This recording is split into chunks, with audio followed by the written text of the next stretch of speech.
అంతర్జాతీయ స్నేహితుల దినోత్సవ శుభాకాంక్షలు. స్నేహం అంటే రెండు హృదయాలను కలిపే గొప్ప బంధం. అది అంతరంగములో హాయినిచ్చే అద్భుతమైన అందం. స్నేహానికి ఆడా మగ తేడా లేదని గొప్ప కవి పలికాడు. స్నేహానికన్నా మిన్న లోకాన లేదురా అని సినీ కవి అన్నాడు.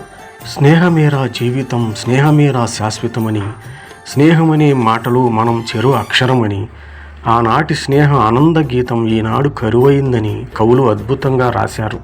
నిజమే, నిజమైన స్నేహం ఒక అపురూప బంధం. ఎక్కడెక్కడి వారు ఒక చోట కలిసే సాగర సంగమం లాంటిది స్నేహం. స్నేహం అంటే తనువులు వేరు, ఒకటే హృదయం, ఒకే జీవితం. పేరెంట్స్కి చెప్పలేనివి కూడా ఫ్రెండ్స్తో చెప్పుకోగలుగుతాం. స్నేహం అపార్థాన్ని నమ్మదు, గాయపెట్టదు, సమస్య వస్తే దూరంగా పారిపోదు. చెలిమి అంటే నిశ్శబ్దాన్ని కూడా అర్థం చేసుకునే బంధం. కనుపాపలా కాపాడుతూ పడిపోతుంటే ఆదుకునే అభయహస్తమే స్నేహం. జాబిల్లిని విడువని వెన్నెల కాంతివలే హద్దుకుని ఉండేదే నిజమైన స్నేహం.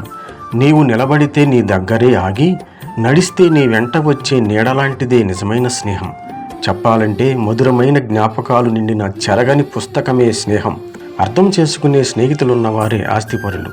అందుకే ఆస్తి అంతస్తులు ఉన్నవారి కంటే స్నేహితులను కలిగి ఉన్నవారే ధన్యులు. ఫ్రెండ్స్, స్నేహం అనేది మరుపురాని మధుర కాగితం. రెండు మనసులు కలిసి సంతకం చేసిన ఒకే జీవితం. నిజమైన స్నేహానికి లేదు కులం, మతం, పేద ధనిక తేడా లేకుండా అన్ని హృదయాలు ఒకటైన అందమైన జీవితం. బొట్టు బొట్టు కలిస్తేనే అవుతుంది జలపాతం. రెండు కలిసి ఉంటేనే స్నేహం అవుతుంది బలోపేతం. ప్రతిదానికి పని కట్టుకుని పట్టకుండా పంతం. స్నేహాన్ని అందరం కాపాడుకోవాలి, కాకుండా అంతం.